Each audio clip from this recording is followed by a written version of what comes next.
ഭഗവാൻ ശ്രീകൃഷ്ണനോട് അദ്ദേഹത്തിന്റെ പത്നിമാരെല്ലാം കൂടെ ഇങ്ങനെ ഒരു ചോദ്യം ചോദിക്കുന്നുണ്ട്, ആരാണ് ഏറ്റവും വലിയ ഭക്തർ? അപ്പൊ അവരിൽ ആരെങ്കിലും ആയിരിക്കുമോ എന്നുള്ള ഒരു രീതിയിൽ ചോദിക്കുമ്പോൾ ശ്രീകൃഷ്ണൻ പറയും, അത് ഹനുമാനാണ് ഏറ്റവും വലിയ ഭക്തൻ.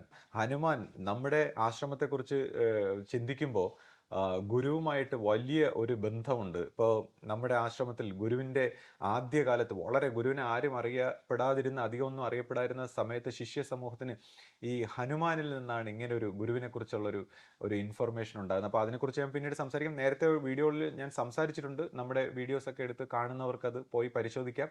അദ്ദേഹം നാമം ജപിച്ചുകൊണ്ട് എത്ര ഉയരത്തിലെത്തി എന്നുള്ളതാണ്. അതായത് ഭക്തന് ഗുരുവിൽ വരും പരമൈക്യം എന്നുള്ള രീതിയിൽ ആ ഈശ്വരനുമായിട്ട് അത്രമാത്രം ലയനത്തിലെത്തിയ ഒരു മഹാത്മാവാണ്.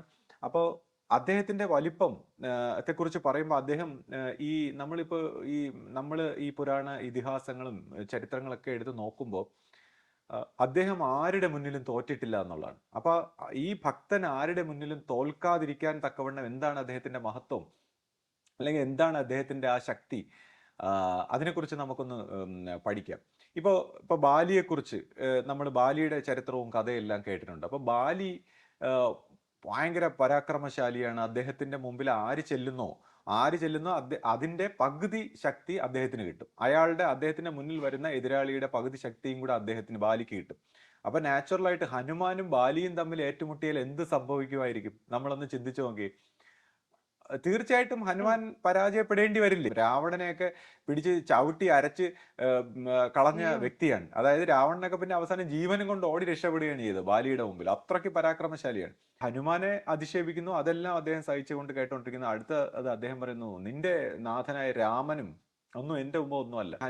ഹനുമാനോട് നമ്മുടെ ബ്രഹ്മദേവൻ പ്രത്യക്ഷപ്പെട്ടിട്ട് പറയും, താങ്കൾ അടുത്ത ദിവസം യുദ്ധത്തിന് പോകുമ്പോൾ അങ്ങയുടെ ഒരു 10% ശക്തിയെ കൊണ്ടുപോകാവൂ, ബാക്കി അങ്ങയുടെ രാമപാദത്തിൽ സമർപ്പിച്ചിട്ട് വേണം പോകാൻ, അല്ലെങ്കിൽ അങ്ങേക്ക് അത് തന്നെ ധാരാളമായിരിക്കുമെന്നൊക്കെ പറയുമ്പോൾ പിന്നെ ബ്രഹ്മദേവൻ പറഞ്ഞതുകൊണ്ട് ഹനുമാൻ സ്വാമികൾ പിന്നെ രാമപാദത്തിൽ അദ്ദേഹത്തിന്റെ ശക്തികളെല്ലാം സമർപ്പിച്ച് ഒരു 10% ശക്തിയുമായിട്ട് പോവുകയാണ്.